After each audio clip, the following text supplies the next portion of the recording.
Welcome to A1 TV Telugu news. Kurnool జిల్లా కోస్గి మండలం మహిమగల అమ్మ రేణుకా ఎల్లమ్మ రథోత్సవం అంగరంగ వైభవంగా నిర్వహించారు. రథోత్సవాన్ని తిలకించడానికి ఆంధ్ర, కర్ణాటక, తెలంగాణ, మహారాష్ట్ర తదితర ప్రాంతాల నుండి భారీగా తరలివచ్చారు. అమ్మవారికి ఆలయ అర్చకులు ఆకుపూజ, పుష్పాలంకరణ, మహామంగళ హారతుల వంటి విశేష పూజలు నిర్వహించారు. భక్తులు అమ్మవారికి పిండి వంటలు, గుగ్లీలు నైవేద్యంగా సమర్పించారు. ఎమ్మిగనూరు డీఎస్పీ ఉపేంద్రబాబు పర్యవేక్షణలో సిఐ మంజునాథ్ నేతృత్వంలో ఎస్ఐలు పటిష్టంగా భారీ పోలీస్ బందోబస్తు నిర్వహించారు.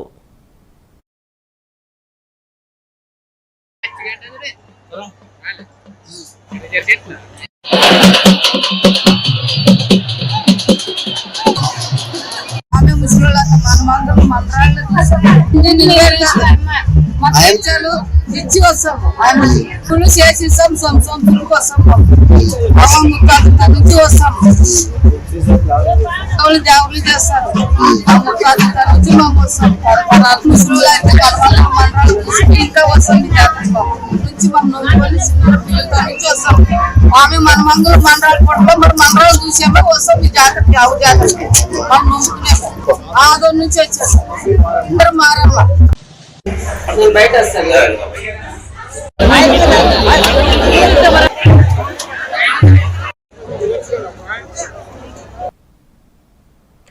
చిత్తూరు జిల్లా కుప్పం మండలం మల్లనూరు వద్ద ఓ కారు అదుపు తప్పి పొలాల్లోకి దూసుకెళ్లింది. కుప్పం నుంచి మల్లనూరు మీదుగా తమిళనాడుకు వెళ్తున్న స్విఫ్ట్ డిజైర్ కారు అదుపు తప్పి 30 అడుగుల ఎత్తు నుంచి కింద ఉన్న పొలాల్లో పడిపోయింది. దీన్ని గమనించిన స్థానికులు కారులో ప్రయాణిస్తున్న ముగ్గురిని బయటకు తీశారు. కారులో ప్రయాణిస్తున్న ముగ్గురు స్వల్ప గాయాలతో బయటపడ్డారని స్థానికులు తెలిపారు.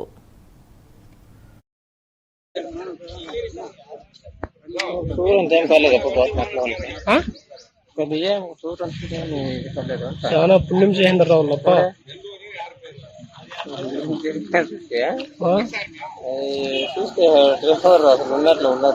దైవాలు కదా ఒకడు మిగిలిండి కూడా కనిపిస్తా ఉంది నెడలో కారులో.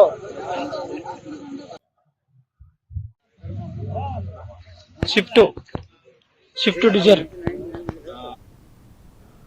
ఉమ్మడి కృష్ణా, గుంటూరు, పట్టభద్ర ఎమ్మెల్సీ ఎన్నికలకు సంబంధించి జిల్లాలో 37,831 మంది పురుష ఓటర్లు, 19,139 మంది మహిళా ఓటర్లు కలిపి మొత్తం 56,964 మంది పట్టభద్రులు ఓటు హక్కు పొందారని జిల్లా కలెక్టర్ పి. అరుణ్ బాబు వెల్లడించారు. స్థానిక కలెక్టరేట్లోని ఎస్ఆర్ శంకరన్ వీడియో కాన్ఫరెన్స్ హాల్లో ఎమ్మెల్సీ ఎన్నికలపై పాత్రికేయ సమావేశం నిర్వహించారు. పట్టభద్ర ఎమ్మెల్సీ ఎన్నికల కోసం జిల్లాలో 90% పోలింగ్ కేంద్రాలు ఏర్పాటు చేశామన్నారు. పోలింగ్ నిర్వహించేందుకు రిజర్వ్ సిబ్బందితో కలిపి మొత్తం 503 మందిని ఎంపిక చేశామన్నారు. పోలింగ్ కేంద్రాల వద్ద 293 మంది పోలీస్ సిబ్బంది అందుబాటులో ఉంటారన్నారు. డిస్ట్రిక్ట్ లో అసిస్టెంట్ రిటర్నింగ్ ఆఫీసర్ మన డిఆర్ఓ గారు, జిల్లా కలెక్టర్ గుంటూరు వారేమో రిటర్నింగ్ ఆఫీసర్ గా ఉంటారు. సో దీంట్లో మనకి దాదాపుగా ఒక 800 మంది స్టాఫ్ అవసరం ఉంటుంది వివిధ కేటగిరీస్ లో పనిచేయడానికి.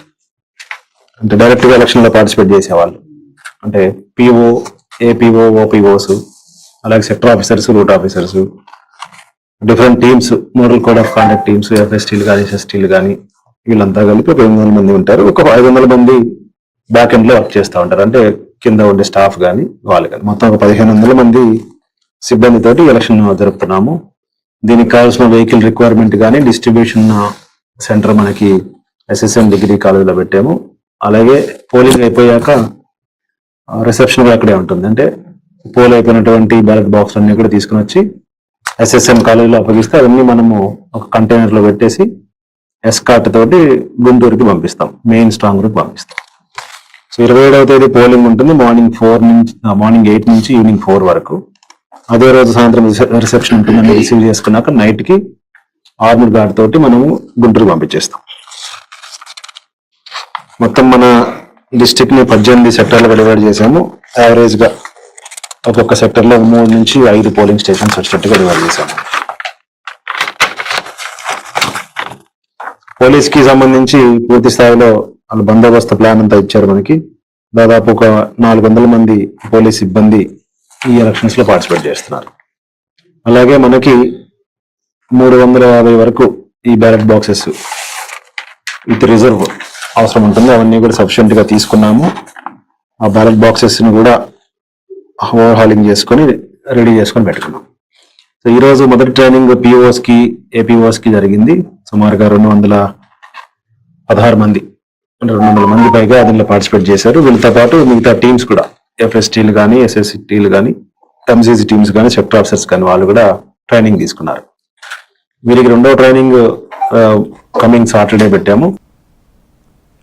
చిత్తూరు జిల్లా కుప్పం కొత్తపేట మార్కెట్ కాంప్లెక్స్ వద్ద ఉన్న ఎన్టీఆర్ సుజాల వాటర్ ట్యాంక్ చెడిపోవడంతో గత 6 నెలలుగా నిరుపయోగంగా ఉందని టీడీపీ మాజీ మైనార్టీ అధ్యక్షులు అస్లాం బాషా తెలిపారు. ఈ సందర్భంగా ఆయన మాట్లాడుతూ కుప్పం కొత్తపేట మార్కెట్ ఇకనైనా మరమ్మతు చేయకపోతే కుప్పం మున్సిపల్ కార్యాలయం ఎదుట నిరసన తెలుపుతామని వారు హెచ్చరించారు.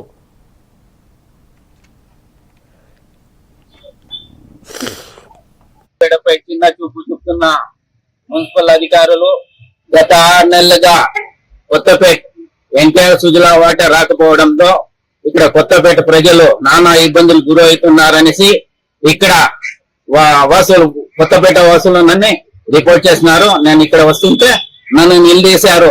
ఆ రోజు ఒక నెల నుంచి కమిషనర్ గారికి నేను ఫోన్ చేసి తెలియజేస్తున్నా, కుప్పం కొత్తపేటలో ఎన్టీఆర్ సుజలా వాటర్ 6 నెలల నుంచి రాకపోవడంతో ఇక్కడ ప్రజలు సతమతం అవుతా ఉన్నారనేసి పదే నేను 4-5 సార్లు కమిషనర్ గారు తెలియజేసినా ఇంతవరకు మున్సిపల్ అధికారులు దీనిపైన స్పందించకపోవడం పెద్ద ఘోరమని తెలియజేస్తూ, అదే విధంగా మా ముఖ్యమంత్రి నారా చంద్రబాబు నాయుడు రాష్ట్రం వచ్చినప్పుడు ఆయన చెప్పినారు ప్రజలకు ఎటువంటి లోటు లేకుండా చూసుకోండి అనేసి అధికారులకు చెప్పినారు. ఒక పక్క నాయకులు చెప్పినారు. ఎంత చేసినా చంద్రబాబు గారి మాటకైనా విలువ ఇకపోతే మీరు ఏం చేస్తున్నారు అనేసి అర్థం కావడం నేను తెలియజేస్తున్నాను. ఇక మీరు ఈ ఎన్టీఆర్ సుజలా వాటర్ సరి చేయకుంటే మేము మున్సిపల్ ఆఫీస్ దగ్గర వచ్చి ధర్నాలు చేసే దాకా వస్తామని తెలియజేస్తాం.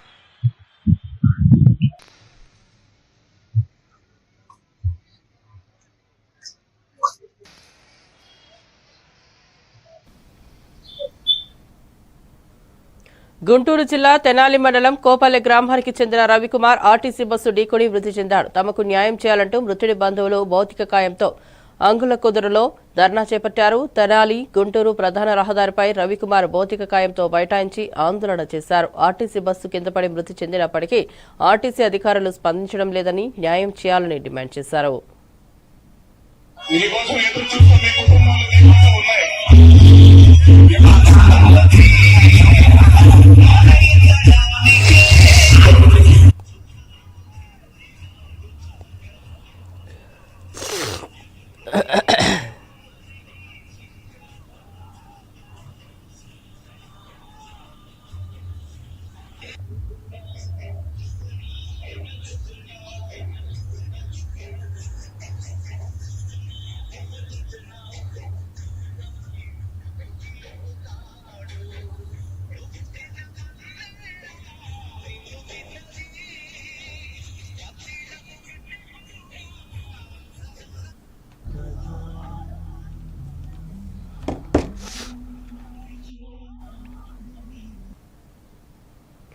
కోనసీమ జిల్లా సకిరేటిపల్లి మండలం అంతర్వేది శ్రీ లక్ష్మీ నరసింహస్వామివారి ఆలయంలో మాఘరం పురస్కరించుకుని అధిక సంఖ్యలో భక్తులు శ్రీ స్వామివారిని దర్శించుకున్నారు.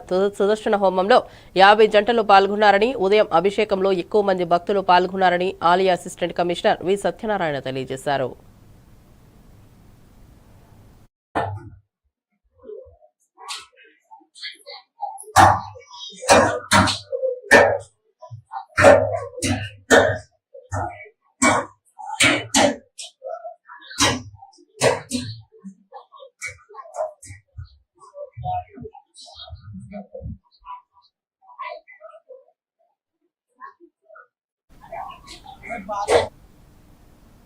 కర్నూలు జిల్లా ఆధోని ఎమ్మెల్యే పార్థసారథి మాట్లాడుతూ 477 సర్వే నంబర్ నందు 2 ఎకరాల 77 సెంట్లు స్థలం కబ్జాకు గురైందని, నన్ను ఒక వృద్ధ కుటుంబం ఆశ్రయించిందన్నారు.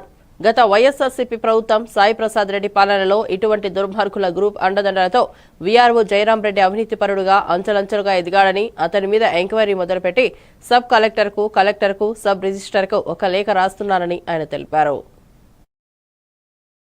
అయ్యా మా నాన్న దగ్గర నుంచి పొలం ఇది, నాన్నలక వీళ్ళ నాన్నది అక్కడి నుంచి నా పొలం తీసుకున్నాము. తీసుకొని మేము దీన్ని ఆధీనంలో పెట్టుకొని ఉంటే డాక్యుమెంట్స్ అన్ని కరెక్ట్ గా ఉన్నాయి. ఆధీనంలో పెట్టుకొని ఉంటే ఎవరో వచ్చి దీన్ని ఆక్రమించుకున్నారు. మాకు తెలియకుండా రిజిస్ట్రేషన్లు చేసుకున్నారు. 2-3 చేతులు మారిపోయినాయి. మేము ఏమీ చేయలేని పరిస్థితిలో ఉన్నాము. ఏదో రకంగా మాకు న్యాయం చెయ్యండి అని నాకు ఉత్తరాల మీద ఉత్తరాలు రాశారు. నేను ఒకరోజు చూశాను, 2 రోజులు చూశాను, వస్తారు అన్నారు. పాపం వీళ్ళ బాధ చూసి నేను సరే అందరినీ అడిగాను. పైన ఇన్ఫర్మేషన్ అంతా తీసుకున్న తర్వాత ఈ రోజు నేను సబ్ రిజిస్టర్ ఆఫీస్ కి ఉత్తరం రాస్తా ఉన్నాను చట్టబద్ధంగా. ఎందుకంటే ఇది కోర్టులో ఉంది. ఎందుకంటే ఈయన స్థలము ఈయన ఎవరు ఆక్రమించుకున్నారు. ఇంత లోపల ఆ జయరామిరెడ్డి దుర్మార్గుడు ఉన్నాడు కదా విఆర్ఓ, ఆడి దగ్గరికి పోయినారు వీళ్ళు. పోతే అంతా కూడా వెళ్ళిపోయింది, స్థలం 7 సెంట్లు మాత్రం మిగిలింది, అది కావాలంటే ఇస్తాను అని దయాదాక్షిణ్యం వేస్తాను అన్నాడట. ఎందుకంటే ఇప్పుడు అతని మీద విచారణ కూడా జరుగుతుంది, మీకు తెలుసు. ఇట్లాంటి వాళ్ళందరూ నేను అందరికీ చెప్తా ఉన్నా, ఆదోనిలో మాత్రమే కాదు, ఆదోని డివిజన్ మొత్తం, ఆదోనిలో గానీ, మంత్రాలయంలో గానీ, ఆలూరులో గానీ, ఎమ్మిగనూరులో గానీ, ఎక్కడెక్కడైతే ఈ జయరామిరెడ్డి అనే దుర్మార్గుడు విఆర్ఓగా పనిచేశాడో అందరినీ అన్యాయం చేసినాడు. నాకు నేను ఒక పెద్ద మనిషి చెప్తా, మామూలుగా ఎంఆర్ఓ లాంటి వాళ్ళు బస్సుల్లో తిరుగుతా ఉంటే ఈ జయరామిరెడ్డి అనేవాడు పెద్ద పెద్ద లగ్జరీ కార్లో తిరుగుతాడట. ఇంత డబ్బులు విఆర్ఓ దగ్గరికి ఎలా వచ్చినాయి, ఇన్ని అక్రమాలు ఎలా చేయగలిగినాడు? తప్పనిసరిగా ఇతని మీద విచారణ జరిగి శిక్ష పడితే తప్ప మిగతా వాళ్ళకి భయం రాదుగా. నేను అందుకని ఆదోనిలో ఉన్న వాళ్ళు కాకుండా ఈ డివిజన్ మొత్తం మీద ఉన్నటువంటి పక్క నియోజకవర్గాల్లో ఎక్కడెక్కడైతే ఈ జయరామిరెడ్డి బాధితులు ఉన్నారో వాళ్ళందరూ దయచేసి ఒక ఉత్తరం రాసి సబ్ కలెక్టర్కి ఇచ్చేయండి. వాడు నాకు ఈ రకం, మా కుటుంబానికి మాకు ఈ రకంగా అన్యాయం చేసినాడు అని ఉత్తరం రాసి సబ్ కలెక్టర్కి ఇస్తే వాడి మీద చర్యలు కఠినంగా ఉంటాయి, వాడిని ఉద్యోగాలు తీసేస్తారు. అట్లా కాకుండా మీరు ఎవ్వరు కూడా ఫిజికల్ గా కూడా రానక్కర్లా. ఇప్పుడు వీళ్ళందరూ మీడియా ముందుకు వచ్చారు, మీడియా ముందు కూడా రానక్కర్లే, ఒక లెటర్ రాసి సబ్ కలెక్టర్ ఆఫీస్ లో ఇచ్చేస్తే చాలు. ఈ పెద్ద ఆమె వచ్చి అయ్యా మా నాన్న. శ్రీకాళహస్తి తొట్టంబేడు మండలంలోని సిడిపిఓ కార్యాలయం వద్ద అంగన్వాడీ కార్యకర్తలు సిఐటియు ఆధ్వర్యంలో నిరసన వ్యక్తం చేశారు.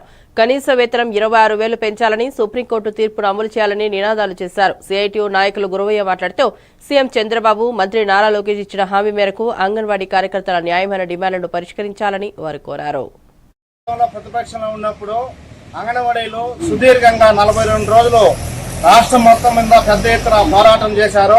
ఆ సందర్భంగా అప్పుడున్నటువంటి ప్రభుత్వం వాళ్ళతో మినిట్స్ కాపీలో ఒప్పందం చేసుకునింది. అప్పుడే చంద్రబాబు నాయుడు ప్రతిపక్షంలో ఉన్నప్పుడు లోకేష్ గారు కూడా అంగన్వాడీ న్యాయమైన డిమాండ్లు ఈ సమస్య పరిష్కరించడంలో వైఎస్ఆర్సీపీ ఫెయిల్ అయింది, మేము అధికారంలోకి వస్తే న్యాయమైన డిమాండ్లను పరిష్కారం చెప్తామని చెప్పి హామీ ఇవ్వడం జరిగింది. అయితే అధికారంకి వచ్చిన తర్వాత ఈ రోజు ఏం సమస్యని కూడా పరిష్కరించే పరిస్థితి లేదు. వాడ దాటేదాకా వాడమల్లన్న, వాడ దాటినాక బోడమల్లన్న అన్నట్టుగా ఈ రోజు ఒక్కడి ప్రభుత్వం అంగన్వాడీ పట్ల వ్యవహరిస్తా ఉంది. కాబట్టి ఇది సరైన పద్ధతి కాదు. ఇలా న్యాయమైన డిమాండ్లు పరిష్కరించాలని చెప్పేసి ఈ రాష్ట్ర ప్రభుత్వాన్ని మేము విజ్ఞప్తి చేస్తున్నాం. లేకపోతే గతంలో మేము ఎలా పోరాటం చేశారో అదే విధంగా మళ్ళీ న్యాయమైన పోరాటం చేస్తాము. ఈ రోజు కోర్టు ఇచ్చిన తీర్పును కూడా అమలు చేసే పరిస్థితులు లేదంటే ఎంత దుర్మార్గంగా ఈ రోజు అంగన్వాడీ పట్ల ఈ ప్రభుత్వం వ్యవహరిస్తుందో ఈ తీరు సరైనది కాదని చెప్పేసి మేము ఈ రాష్ట్ర ప్రభుత్వాన్ని హెచ్చరిస్తాము. విశాఖ ఆరిలోవా పోలీస్ స్టేషన్ పరిధిలో ఈ నెల 14వ తేదీన సాయి రెసిడెన్సీ రాజీవ్ నగర్ లో ఒక ఇంట్లో జరిగిన దొంగతనం కేసులు ఛేదించామని క్రైమ్ డీసీపీ లతా మాధురి అన్నారు. విశాఖపట్నంలో నిర్వహించిన మీడియా సమావేశంలో మీడియాకు వివరాలు తెలిపారు. విశాఖ మల్కాపురం ప్రాంతానికి చెందిన నూనెల కృష్ణ అనే వ్యక్తి పాత నేరస్తుడని, ఆరోహలో జరిగిన ఈ దొంగతనం కేసును నేరం జరిగిన 24 గంటల్లోపే నేరస్తుడిని పట్టుకుని వారి వద్ద నుంచి 31 తులాల బంగారం, 1 కిలో వెండి, 73,000 నగదు స్వాధీనం చేసుకున్నామన్నారు. ఈ కార్యక్రమంలో ఆ వ్యక్తిని అరెస్ట్ చేసి రిమాండ్కు తరలించామన్నారు. ఈ సమావేశంలో పలువురు క్రైమ్ సీఐలు, సిబ్బంది పాల్గొన్నారు.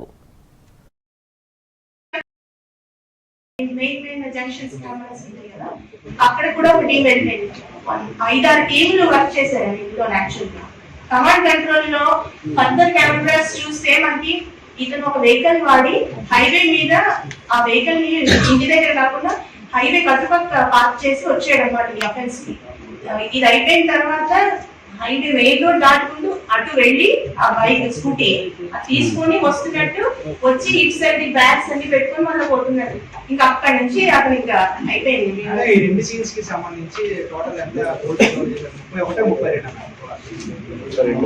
30 months ago. Total the రెండు సీన్స్ టోటల్ గా 31 tulas. మేడం ఈ దొంగతనం చేసిన సొత్తుని ఏం చేస్తున్నారు మేడం ఇతను గతంలో? It is 31 tulas only. 1 kilo silver and 73,000 cash. Madam ఈ దొంగతనం చేసినటువంటి సొత్తుని మేడం ఇక్కడ Present worth 32 lakhs. మేడం ఈ దొంగతనం చేసినటువంటి సొత్తుని ఏం చేస్తున్నారు మేడం గతంలో ఇవన్నిటి కూడా? మ్యామ్ ఈ కేసులో గతంలో కూడా దొంగతనాలు చేసిన వ్యక్తి జనరల్ గా బయటికి అంటే జైల్లో బయటకు వచ్చిన వారు కానీ ఇలా దొంగతనాలు చేసే వారి మీద ఒక రకమైన ఫోకస్ మీకు ఎప్పుడు క్రైమ్ పరంగా Of course, ఇతను డీసీ షీట్ కదా మనకు కాన్స్టెంట్ కూడా వచ్చినాడు ఇతను. వచ్చిన తర్వాత మళ్ళీ అఫెన్స్ చేశాడు. అందుకనే నేను కౌన్సిల్ మరిన్ని అప్డేట్స్ కోసం చూస్తూనే ఉండండి A1 టీవీ తెలుగు న్యూస్.